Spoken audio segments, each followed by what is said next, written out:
try never to interfere in the politics of another nation, and I don't intend to start that today. Indeed, the last time I joined the Green Alliance was to applaud the statement that this group elicited from all three of the major political parties during your last campaign season to stand in unity in favor of solving this question.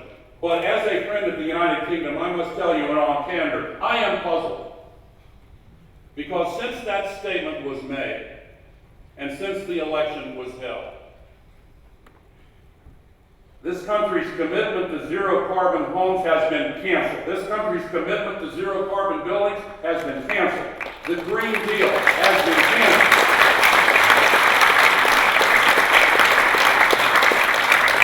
The climate change levy exemption for zero-carbon energy has been canceled. Solar support via the renewables obligation has been canceled.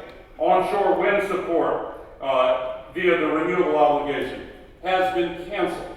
The renewable obligation and contracts for difference, gone. Public ownership of the Green Investment Bank has been privatized, or the announcement has been made. The differential vehicle excise duty has been weakened. The prevention of fracking in carefully protected areas has been reversed. Feed-in tariffs reduced by 87%. I'm puzzled. I'm puzzled.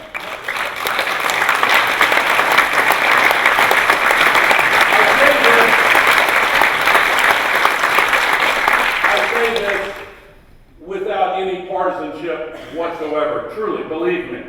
I have been partisan in my country. I have never dared to express a partisan view in this country. I have refrained, as I should. I'm not a citizen of your country, but too much is at stake. And I was personally invited by your Prime Minister before he was Prime Minister to come and meet all of the ministers of Parliament in his party.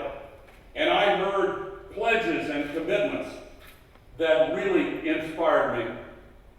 And I was grateful and encouraged and hopeful. And I've heard some speeches since then that have reawakened the kindling of that same hope. I know that there will be a speech next week. Words. Words. What about actions? The actions that have been taken here in the last few months are puzzling to me. I'm a student of politics. I hear whispers from number 10 that remind me of palace intrigue of some sort. Who is the leader? Who makes these decisions? I'm comforted by mutual friends of your Prime Minister that he personally still believes very strongly in this, and that he somehow does not really have the ability to take control of these decisions. I don't believe that. I don't believe that. And he hasn't said that, of course. But what is the answer to the puzzle that I'm describing to you?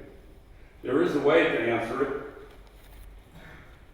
Between now and the Paris meeting, recognizing what the business community here is saying and what the Green Alliance is saying, those who really understand that we must change, we can change, will decide that we will change. I'll conclude with this comment. When the United Kingdom has offered leadership, the world has moved. The United States, which has also been through a similar period where there were reversals, now has very strong leadership from the White House. And the United States has engineered an agreement with China, where the two largest polluters in the world are moving in a very bold and impressive way. Will the United Kingdom do the right thing? The answer to that may well be in the hands of the men and women in this room.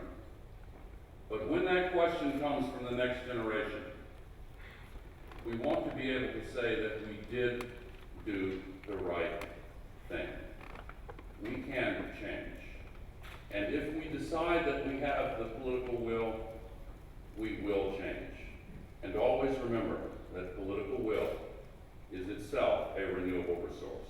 Thank you very much.